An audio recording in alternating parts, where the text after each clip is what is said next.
Welcome to the Back on Track Achieving Healthy Weight Loss podcast. I'm your host, Dr. Alicia Shelly. So our focus today is on metabolic syndrome. This is a condition that affects millions of people worldwide, but is often misunderstood or even overlooked. Metabolic syndrome isn't just one health issue. It's a cluster of conditions that can significantly increase the risk of heart disease, diabetes, and other chronic illnesses. And to help us unpack what metabolic syndrome is, how it develops, and most importantly, what we can do to prevent or manage it, I'm thrilled to welcome our expert, Dr. Lindsey Ogle. She is a board-certified family and obesity medicine physician and founder of the telehealth clinic called Missouri Metabolic Health, where she helps adults all throughout the state of Missouri treat and prevent metabolic conditions. Dr. Ogle brings a wealth of knowledge and experience, and I can't wait to dive deep into this vital topic. So let's get started.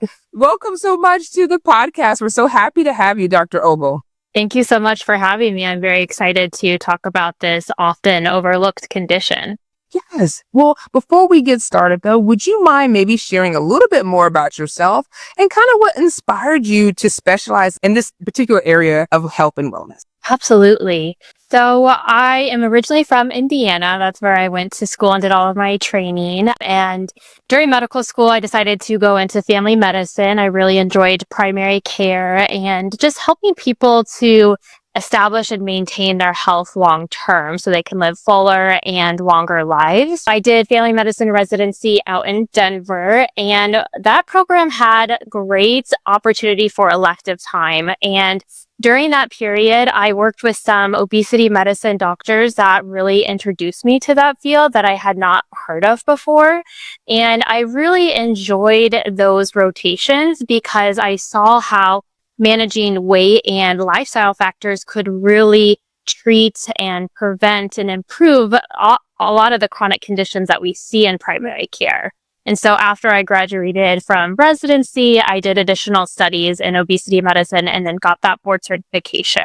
I did primary care for a couple of years in the Kansas City area, and then I decided to reach more people through telehealth, and that's why I created my telehealth clinic, Missouri Metabolic Health. Awesome. Well, wonderful. Well, that is so good to hear. Thank you for sharing kind of your journey into this field of not only just family medicine, obesity medicine, and your telehealth clinic as well. And we'll be giving you all information on where you can find her, especially if you live in the state of Missouri. You definitely check out the show notes, and then we'll talk a little bit more toward the end of the podcast. Well, let's dive deep into this metabolic syndrome. What exactly is metabolic syndrome, and what are some of the key components that define it? Yeah, great place to start. So, as you mentioned, metabolic syndrome is a syndrome. So there is not one defining factor.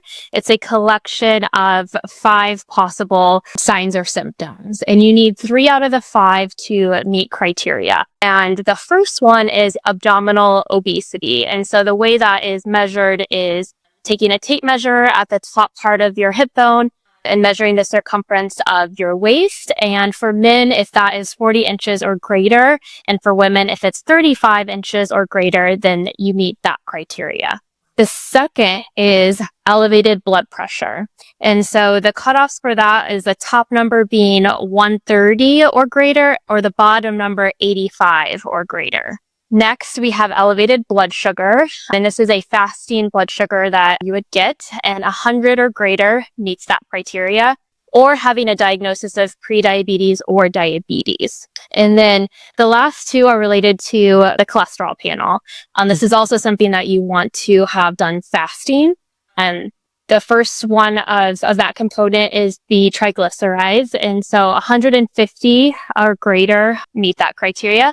And then last is the HDL cholesterol, which is often known as the healthy cholesterol. So we want higher numbers. Those are protective for heart health. And the cutoffs for men is 40 or less, and for women, it's 50 or less. And again, you need 3 out of those 5 criteria to be diagnosed with metabolic syndrome. So just to recap, you said we have abdominal obesity, or like a waist circumference that's greater than 40, you said, for men, and then greater than 35 for women. Blood pressure that's elevated, greater than 130/80. Then having either an elevated glucose or fasting glucose, or have the pre-diabetic or diabetic. And then triglycerides of greater than 150, or HDL that is less than 50 for men. I forgot what would do the HDL again. I'm sorry. Yeah, 50 or less for women, and then 40 or less for men. 40 or less for men. Okay. Awesome. So this really encompasses not the full picture: blood pressure, sugar, abdominal obesity, and then also your cholesterol. How common is metabolic syndrome, and are there like specific populations that are more at risk? Yeah, so it's very common. It's estimated that 1 out of 3 American adults have metabolic syndrome, but most of those people are not aware of it. And that's probably because it's not diagnosed that often. And I will admit to, in a busy primary care clinic, you are taking care of a lot of different things, and you may not have time to kind of put that full picture together and list that as a diagnosis in the medical chart. But definitely looking back, and I have lots of patients that met that criteria. And so people who it may be more common for it to develop as a family history, if they knew they had a family history of metabolic syndrome or a family history of diabetes, high blood pressure, cholesterol abnormalities, family history of obesity. So all of that combined can put you at higher risk for metabolic syndrome. As primary care, sometimes you're so busy trying to make sure you answer everyone's questions that sometimes, the things that have been kind of there, you sometimes overlook it. Like you said, it is very commonly overlooked. Why is it important that we address metabolic syndrome? Like, if we, there's so many different conditions under it, why is it important that we address it early? And are there any long-term health implications if it's unmanaged? Yeah, absolutely. So I think of 2 things. One is recognizing metabolic syndrome can be helpful because it is identifying the underlying cause of many of those common conditions. So often we see the high blood pressure or the cholesterol abnormalities or pre-diabetes or diabetes, and we can manage those things, and we know how to do that very well in primary care. But if we can notice the metabolic syndrome and make that diagnosis, then we can treat that underlying cause that can manage all of those downstream consequences of the condition. And talking about downstream consequences, having metabolic syndrome significantly increases someone's risk for cardiovascular disease. So like a heart attack or stroke. It can increase risk for developing diabetes if that's not already there. Fatty liver disease is a common complication, obstructive sleep apnea, and even some cancers can be a consequence of metabolic syndrome. If somebody's concerned that they may have metabolic syndrome, what should they be asking their doctor to be checking, or how often should it be checked for them as far as the blood work with the diagnosis? Yeah, absolutely. So you're going to want to monitor the blood sugar, blood pressure, and cholesterol levels over time. And the frequency of that can depend on exactly what your levels are. So you and your doctor can make a plan for that. But if you suspect you have metabolic syndrome and you have not had those labs done, then you definitely want to ask for those fasting labs. Also recommend asking your doctor to look through the medications that you're already prescribed, because there are some medications that we know that can promote weight gain or metabolic dysfunction.